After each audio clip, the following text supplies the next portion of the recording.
अस्सलाम वालेकुम, मैं हूं डॉक्टर सलमान फरीदी और प्रोग्राम आपकी सेहत के साथ आपकी खिदमत में हाजिर हूं।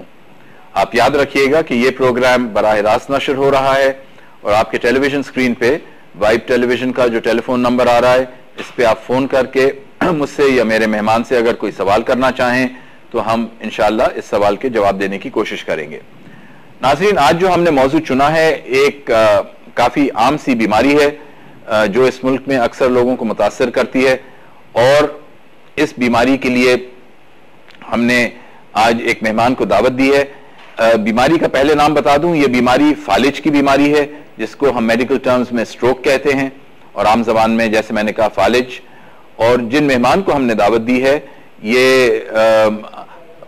न्यूरोलॉजिस्ट हैं जिनको अगर आम जबान में कहा जाए तो जो आसाबी बीमारियां होती हैं और जो जहनी बीमारी दिमागी बीमारियां होती हैं जैसे फालिज, इनके एक्सपर्ट हैं। कराची के मायानाज और लीडिंग डॉक्टर हैं डॉक्टर नवीदुद्दीन। डॉक्टर नवीद, बहुत बहुत शुक्रिया आपका प्रोग्राम पे आने का। मौजू आज हमारा है डॉक्टर साहब फालिज का। तो फालिज, पहले तो ये बताइए हमारे नाजरीन को कि ये चीज क्या होती है, फालिज कहते किसको हैं? फालिज एक ऐसी कैफियत है जो अचानक से सेकंडों में या मिनटों में आती है, अपीयर होती है।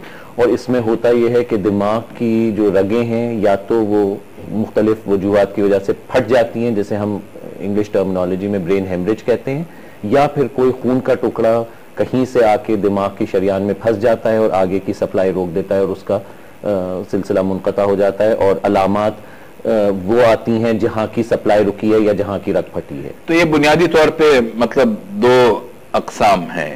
एक वो कि जहां खून की नाली या शरियान फट गई और अंदर ब्लीडिंग हुई दिमाग के अंदर और उसके वजह से स्ट्रोक हुआ या फालिज हुआ, और दूसरा ये कि खून की रवानी जो है वो मुयत्तर हो गई, मुनक़ता हो गई, उसमें कोई गोश्त का लुथड़ा फंस गया, ये क्लॉट जिसे कहते हैं। जैसे अगर दिल के खून की नाली में फंस जाए तो हार्ट अटैक हो गया, तो यहाँ अगर दिमाग की खून की नाली में फंस गया तो दिमाग का वो हिस्सा जो है उसे खून जाना खत्म हो गया और वो उसके असरात फिर आना शुरू हो जाते हैं। ठीक है डॉक्टर साहब, तो इसके आम असरात क्या होते हैं? और इसकी भी कुछ दर्जात भी हैं इन स्ट्रोक्स की? हाँ बिल्कुल। अगर बिल्कुल कोई छोटा सा टुकड़ा क्या कहते हैं शरियान में जाके फंसा है तो वो बाज दफा इतना छोटा होता है कि वो खून के बहाव के साथ आगे निकल जाता है, बहुत ही मिनिमम या मामूली डेफिसिट छोड़ता है, या बाज दफा वो डेफिसिट 24 घंटे के अंदर अंदर बिल्कुल रिवर्स हो जाता है, जिसे हम अंग्रेजी में ट्रांजिएंट इस्कीमिक अटैक TIA जैसे कहते हैं, जिसका मतलब यह है कि आपको डेफिसिट हुआ मगर वो इतना कम था, वो खून का टुकड़ा खून के बहाव के साथ कोई मेजर प्रॉब्लम किए बगैर आगे निकल गया। TIA में डॉक्टर साहब यह है कि आर्जी तौर पे दिमाग का काम या दिमाग के किसी हिस्से का काम मुअत्तल हो जाता है और ये वार्निंग है बड़े स्ट्रोक की। ठीक है कि अगर इस चीज को इसी वक्त इसका तदारुक ना किया गया, रिस्क्स को ना देखा गया, उनको आइडेंटिफाई ना किया गया, तो अगले एक हफ्ते के अंदर अंदर मेजर स्ट्रोक हो सकता है, जिससे आपकी पूरी एक साइड जो है वो पैरालाइज हो सकती है, फालिज ज़्यादा सी हो। ठीक है। तो जब फालिज होता है या जैसे ये TIA ट्रांजिएंट इस्कीमिक अटैक, तो पहले ये बताइए कि ये TIA की क्या अलामात हैं, फिर बताइए हमें कि फालिज की क्या अलामात हैं। TIA के तो जो भी असरात हैं, फर्ज करें अचानक से एक आंख की बिनाई चले जाना, अचानक से एक हाथ या पैर सुन्न हो जाना, या एक हाथ या पैर का कमजोर हो जाना, या आवाज में लड़खड़ाहट आना, या एकदम आंखों की पुतलियों की हरकत में तब्दीली आ जाना, या पपोटों का ढलक जाना, या अचानक से एकदम आपका बैलेंस खराब हो जाना, डिपेंडिंग के TIA ब्रेन के किस एरिया में हो रहा है, ये अलामात आती हैं और मिनटों के अंदर अंदर खत्म हो जाती हैं। और कभी ज्यादा भी रह सकती हैं, 24 घंटे तक जो है अगर रिवर्स हो जाए तो उसे आप TIA कहते हैं। 24 घंटे के बियॉन्ड अगर आपकी वो डेफिसिट रह गया, वो अलामात क्या कहते हैं बदस्तूर कायम रही, तो फिर उसको फालिज या स्ट्रोक कहा जाएगा। ठीक है। और स्ट्रोक की भी फिर मतलब बुनियादी तौर पे अलामात कमोबेश वही हुई? हाँ बिल्कुल वही जो TIA की हैं वही वो है। अगर फर्स्ट करें TIA दोबारा होके ऐसा लोथड़ा जाके खून में फंसा कि अब वो आगे खून के बहाव के साथ डिजोल्व होकर निकल नहीं गया, तो वो मेजर स्ट्रोक में तब्दील हो जाएगा। और ये अगर के खून की शरियान फट गई है तो अंदर मतलब ब्लीडिंग की वजह से हो जाएगा। अच्छा डॉक्टर साहब, अक्सर लोगों का ये बयान होता है कि मतलब स्ट्रोक आने से पहले एक अजीब सी कैफियत उन पे तारी होती है, सनसनाहट शुरू हो जाती है जिस्म के एक हिस्से के अंदर। जिस वक्त खून की सप्लाई रुकना शुरू होती है तो दिमाग में जब खून की कमी आना शुरू होती है, दिमाग में सूजन आना शुरू होती है, तो ये मुख्तलिफ अलामत होती हैं कि चूंटियां सी रेंगना या आवाज या लिप्स या होठों के इर्द गिर्द सनसनाहट सी, और फिर स्ट्रोक इवॉल्व करके यानी पूरा डेफिसिट आ जाता है, जो कि चंद मिनटों में या सेकंडों में, एक आध घंटे में खत्म भी हो सकता है। और अगर उसने पूरा स्ट्रोक होना है और क्लॉट वहां जाके फंस गया और आगे खून के शरियान बहाव के साथ नहीं निकला, तो वो पूरे फालिज में तब्दील हो जाएगा। और ये जो इवॉल्विंग स्ट्रोक होता है कि जैसे मतलब उसके पूरे असरात नमूदार हो रहे हैं, तो ये नमूदार होते होते एक वक्त भी लग सकता है, जैसे आपने फरमाया कि 24 घंटे तक हो सकता है। तो 24 घंटे, इसीलिए इसको जल्दी रिकग्नाइज करना जरूरी है, ताकि जिस तरह इंसान हार्ट अटैक पे जल्दी रिस्पॉन्ड करता है, वो ब्रेन के अटैक को भी जल्दी रिस्पॉन्ड करे, ताकि डेफिसिट को कम से कम किया जाए। मतलब बुनियादी तौर पे जो अंडरलाइंग पैथोफिजियोलॉजी है वो वही है कि खून की कमी या ब्लॉक हो जाना या फट जाना। ठीक है, तो दिमाग के अंदर डॉक्टर साहब कौन से कुछ खास बीमारियां हैं जिसके अंदर मरीज को मतलब ये फालिज या स्ट्रोक होने का ज्यादा इम्कान है? 40 और 50 साल की उम्र में सबसे ज्यादा कॉमन बीमारियां अनकंट्रोल्ड ब्लड प्रेशर है, हाई ब्लड प्रेशर जिसे हाइपरटेंशन कहते हैं, ज़ियाबतीज, डायबिटीज, हार्ट डिजीज जैसे पुराने हार्ट अटैक्स हुए हुए हैं, दिल कमजोर हो गया है आपका, या हार्ट की वैल्व्स की बीमारी है जिसमें दिल का एक चेंबर बहुत बड़ा हो गया और वहां खून के लोथड़े बन गए हैं जो दिल की धड़कन के साथ जाके कहीं भी वो हो सकते हैं। स्मोकिंग बहुत बड़ा मेजर रिस्क है उसके लिए। फिर कुछ दिल की ऐसी बीमारियां होती हैं जिसमें दिल की धड़कन बेतरतीब होती है, उसमें कॉमनेस्ट जो है वो एट्रियल फिब्रिलेशन जिसे कहते हैं। एट्रियल फिब्रिलेशन में दिल की धड़कन बेतरतीब होने की वजह से अक्सर खून के टुकड़े दिल से जाके और कहीं भी शरियानों में जाके फंस सकते हैं। अगर दिमाग की शरियान में जाके फंस जाएं तो फालिज का अटैक हो सकता है। अच्छा, मुझे ये बताइए कि जैसे आपने कहा कि ये वो बीमारियां हैं जिसमें मतलब ज्यादा इम्कानात हैं स्ट्रोक के होने के, तो इसमें कोई जिन्स का भी ताल्लुक है कि मर्दों में ज्यादा हैं या औरतों में ज्यादा हैं? स्ट्रोक्स की कुछ वैरायटीज जो हैं वो मर्दों में ज्यादा कॉमन है। डॉक्टर साहब सॉरी आपको इंटरप्ट करना हुआ, एक कॉलर हमारे लाइन पे हैं तो उनका सवाल ले लेते हैं, तो फिर आगे दोबारा गुफ्तगू जारी रखेंगे। हेलो, अस्सलाम वालेकुम हुजूर, कहाँ से फोन कर रहे हैं और अपना नाम भी बताइए? मैं शकील बोल रहा हूँ। मैं ये पूछना चाह रहा था कि आया इसमें कुछ ये आप जो बीमारी कर रहे हैं इसमें कुछ टांगों में सुन हो जाना, ये भी इसके कोई हिस्सा होता है इसका? टांगों का क्या वजह होता है? क्या कहा शकील साहब आपने? टांगों की क्या चीज मिसफंक्शन हो जाना? कई दफा ये सुन वगैरह हो जाना। टांग वगैरह सुन हो जाती। कहाँ से फोन कर रहे हैं शकील साहब आप? मैं हरिपुर से बात कर रहा हूँ। हरिपुर से बात कर रहे हैं? हाँ जी। बेसिकली मैं आपको ये बताने जो मेरा मसला था बैक का। ठीक है, बताना ठीक है। MRI वगैरह भी कराई थी तो वो कहते थे कि आपके मोहरों के नीचे आपकी वेन आ गई है। सही। तो अब ये है कि ये थोड़ी सी मेरी जो सी है लेग भी दर्द करती है और बैक भी दर्द करती है। इसकी उम्र कितनी है आपकी शकील साहब? 43। और ये शिकायत कब से है आपको? ये तकरीबन पहले 1 साल पहले हुई थी। ठीक है, डॉक्टर नवीद से मशवरा लेते हैं कि क्या कहेंगे। उसमें एक नैरो सर्जन है यहाँ पर। जी जी। तो उन्होंने MRI वगैरह करा के बताया था कि आपकी मोहरों के नीचे आपकी वेन आ गई। ठीक है, ठीक है। ये पाँव वगैरह में दर्द होता है, बैक में भी होता है कभी कभी। ठीक है, तो ये बेसिकली डिस्क या कॉर्ड रिलेटेड इशू है। बेसिकली आपको कोई फालिज का अटैक नहीं है और वो वेन नहीं दब रही बल्कि आपकी नस या नर्व दब रही है। डिस्क जो होती है वो अगर आप अपनी बैक का इंसान ख्याल ना करे, झुकने के काम ज्यादा करे या वजन बहुत ज्यादा हो, तो होता यह है कि ये डिस्क दो मोरों के दरमियान जो कि अल्लाह ताला ने हमें एक शॉक एब्जॉर्बिंग टिश्यू दिया है उसकी साइड से ये नसें निकल रही होती हैं।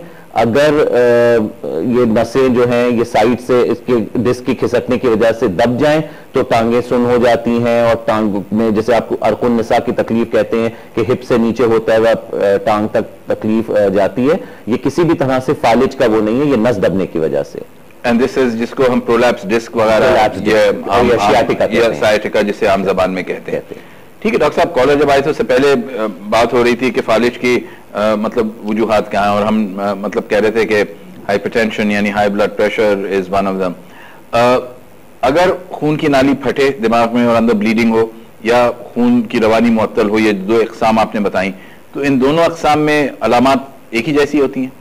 अलामात तकरीबन एक जैसी होती हैं। रग फटने के अलबत्ता सिम्टम्स बहुत ज्यादा प्रोनाउंस्ड होते हैं, उसमें उल्टियां होना और बेहोशी का जल्दी अपीयर होना ज्यादा होता है। बड़े फालिज के साथ जिसमें बड़ा सा क्लॉट जाके मेजर आर्टरी में फंसा है, उसमें भी दिमाग का प्रेशर बहुत बढ़ने से वो हो जाता है। बाज दफा आप बगैर सीटी स्कैन के डिस्टिंग्विश नहीं कर सकते, मगर उमूमन ज्यादा वायलेंट जो वो होती हैं अलामत या बहुत ज्यादा तेज अलामत जिसमें बहुत ज्यादा उल्टियां होना, बेहोशी का या गशी का जल्दी तारी होना, उमूमन ब्रेन हेमरेज में ज्यादा होता है, मगर बड़े से क्लॉट से भी हो सकता है। सर का दर्द भी इसमें शामिल हो सकता है, रक्त फटने से बहुत ज्यादा होता है, रक्त फटने से बहुत ज्यादा सर का दर्द होने का इम्कान है।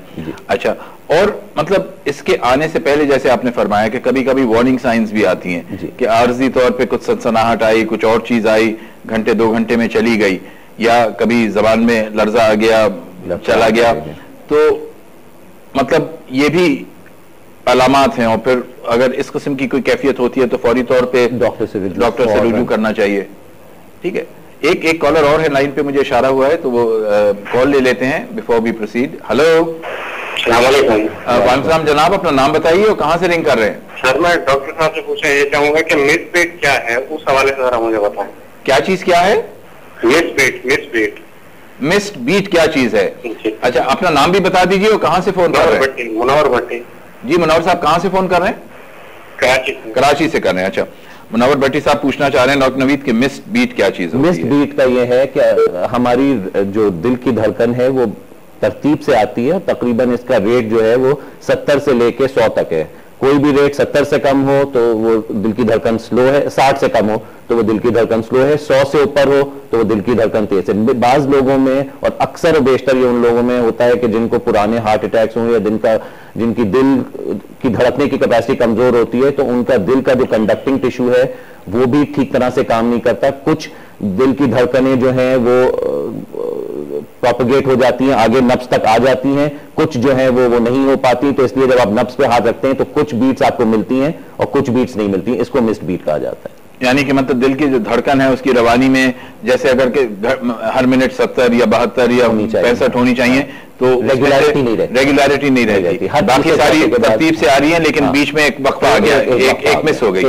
ठीक है, और ये जैसे आपने फरमाया कि मतलब दिल की कमजोरी की अक्सर अलामत हो सकती है, दवाओं का असर भी हो सकता है। दवाओं का भी असर हो सकता है। कुछ दवाएं ऐसी होती हैं बीटा ब्लॉकर्स जो हार्ट को बहुत स्लो कर सकती हैं और आगे जाके मिस बीट दे सकती हैं। डॉक्टर साहब, आपने फरमाया कि ब्लड प्रेशर की शिकायत और शुगर डायबिटीज के जो अमराज हैं ये बहुत बड़ी कॉजेज हैं, मतलब ये फालिज के अटैक की। अच्छा, इसके बाद एक और जो आपने कहा कि एरिथमिया, कि अगर दिल की रवानी जो है या दिल की धड़कन जो है अगर उसकी तरतीब मतलब जी हाँ मुनासिब ना हो तो ये एरिथमिया, और आपने कहा एट्रियल फिब्रिलेशन, इस पे जरा कुछ नाज़रीन को बताएंगे। सबसे ज्यादा कॉमन वजह एट्रियल फिब्रिलेशन या दिल की धड़कन बेतरतीब होना के जो है वो है दिल कमजोर हो जाना। उमूमन 50-60 की उम्र के बाद जब लोगों को शुगर और ब्लड प्रेशर होता है तो उनकी दिल की जो शरियानें हैं वो भी कमजोर पड़ने लगती हैं, उनके दिल की जो मसल है वो कमजोर हो जाती है और इससे दिल की धड़कन बेतरतीब होने के चांसेस हैं। दूसरा, कुछ यंग एज में होता यह है कि दिल के जो चेंबर्स के दरमियान वाल्व्स हैं, अगर वो बीमारी जिसमें रूमेटिक हार्ट डिजीज कहा जाता है, जोड़ों की अलामत के बाद दिल के वाल्व्स सिकुड़ जाना, उससे होता है कि आपके दिल के चेंबर्स बहुत ज्यादा फैल जाते हैं और दिल की धड़कन भी बेतरतीब हो सकती है। ये यंग लोगों में होता है। उम्र रसीदा लोगों में दिल के कमजोर होने की वजह से दिल की धड़कन बेतरतीब हो सकती है, और जब दिल की धड़कन बेतरतीब होती है तो किसी भी धड़कन के साथ अगर खून में कोई टुकड़ा है तो वो वहां से डिसलॉज होकर आगे किसी भी शरियान में जाके फंसने से प्रॉब्लम कर सकता है। अगर वो दिल की शरियान में फंस जाए तो हार्ट अटैक हो जाए, अगर दिमाग की शरियान में फंस जाए तो। अच्छा, आपने फरमाया कि सिगरेट पीने से, तंबाकू नोशी से भी ये चीज होती है, तो तंबाकू नोशी ये चीज किस तरह करता है? शरियानों को ऐसे खरचता है जैसे एक जंग आलू पाइप में जंग लग जाए, तो अब वो जंग का टुकड़ा अगर आगे जाके किसी शरियान में किसी पाइप की ट्रिब्यूटरी में फंस जाए तो उसकी तो सप्लाई आगे की रुक जाए। अच्छा डॉक्टर साहब, एक और भी जो चीज होती है कि वेज़ोस्पैस्टिक कुछ हो ना, कि एकदम से मतलब स्पैज़म में चली गई, सिकुड़ जाए आर्जी तौर पे किसी बीमारी की वजह से या किसी दवा की वजह से, तो ये क्या चीज होती है? कुछ बीमारियां ऐसी होती हैं जो आपकी दिमाग की शरियानों को एकदम बिल्कुल सुकेड़ देती हैं। उसमें एक बहुत कॉमन वजह यंग लोगों के माइग्रेन, बाज लोगों को कॉम्प्लिकेटेड माइग्रेन होता है, उसमें सर के दर्द के दौरान दिमाग की जो शरियानें वो इतनी ज्यादा सुकड़ती हैं कि वो ट्रांजिएंटली खून की सप्लाई कम करके किसी एक तरफ को फालिजदा भी कर सकती हैं या आंखों की बीनाई को अचानक से और ये क्या मतलब मुस्तकिल किस्म का फालिज होता है? थोड़ी देर में चीज सेटल हो जाती है, TIA में आए